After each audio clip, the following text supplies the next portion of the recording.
Hey guys, Jake Field from Project Management Online with the project I am here to talk about, which was a new roof for the house that I am in. Here we have what I'm going to be telling you about from the beginning, what I chose and why, to some of what I learned in the class and how some of what I learned in the class was used, to the end result of getting the roof tore off and putting on the house that I live in. Like I said, I went with the replacement of a pre-existing pretty bad roof on my house.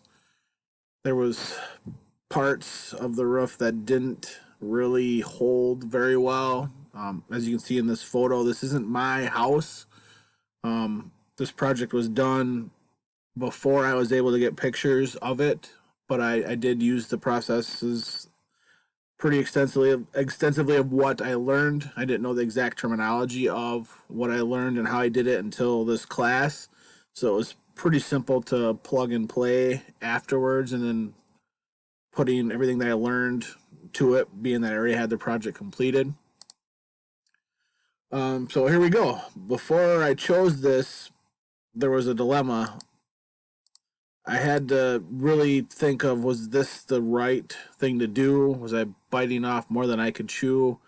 At one point, I was going to just go all in and do a whole house remodel, which I still plan to do, but with the extent of the time frame of this class and everything else, I couldn't get anything done in that aspect.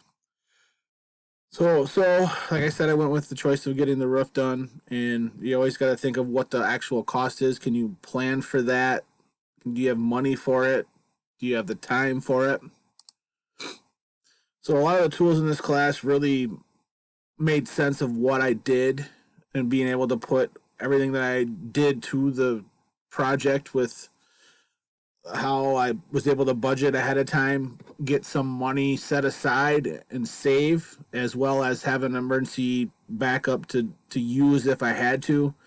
Some of the things that really was a challenge at first was to actually just plan out the entire scope of how long the project would take, and using that network diagram was pretty hard at first because I actually sat for quite a while and looked at it and couldn't get it to make sense until I kept watching Gretchen's video over and over, and finally I just broke down what they did and put times to it. Granted, like when people do roofs, and that they don't always just tear the entire roof off and put the entire roof on. They might do it in sections depending on how big your roof is. So the network diagram was more of the combined efforts of that, but still the amount of time that it took to do it, and always keeping in mind that safety is the utmost importance when it comes to this, because they are on your roof, and the last thing you need is someone get hurt. And then that's pretty much with kind of any project you really get into. And I was overseeing this project, so I had to make sure that once they got up there, they came down in the 3 days that they were here to do it.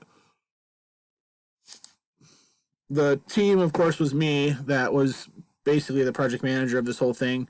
I had a local business that was supplying me with the hardware and some help of hiring a crew that they knew and trusted. Because if you didn't know what you knew, the best thing to do would probably get a couple different estimates and go from there. But with the person that helped me with this, I was able to set it up and have the group hired along with the material supplied from a local place, which was more easy to get if we needed more. So once that was all done, I knew the team was right. I had the right people lined up, and I knew the work was going to get done and done right. So once that was all set and started with, I had all the materials ordered. We had a budget made up where we thought the 3 day span was going to cost this much, and the materials that were ordered was good and ready to go. The only thing is that with a roof and not really knowing how bad it is until you tear it off, you always want to keep in mind that your budget could be more than what you plan for, unfortunately, because you don't know what's underneath the shingles on your roof if it's really that bad. So we started tearing off the roof, and it was really bad when they got it off and started throwing it in the dumpster, which we planned for, so it wasn't a real shocker. So that came off in the time frame, and then once that came off, they were able to put a new roof up on. And like I said, safety is very, very important. And this class made it so much more easier for me to understand how a project works from beginning to end. Like a lot of times, you kind of do things, but you don't really break down how you do them until you learn what each part is, and then you use that to help get the project done. So the new roof went on, and the best part of it to evaluate the quality is having someone you can trust up there and seeing that the roof is on square and there's no overhang, there's no excess materials, there's not too much used or not too less, and then you can sit in the house and not get wet when it rains. That's a good thing to evaluate the quality with. And once I was done, I went over what I thought was going to cost with the receipt and what the labor, and it was pretty much what we estimated from the beginning, which was great. So nothing was a real shocker. Like I said, you always want to kind of plan just in cases if there's more, which I didn't have to worry about because the group that I had working with me, I trusted and did a very excellent job. So the budget was on, and it was time to celebrate because I'm in a house with a roof and it's not leaking.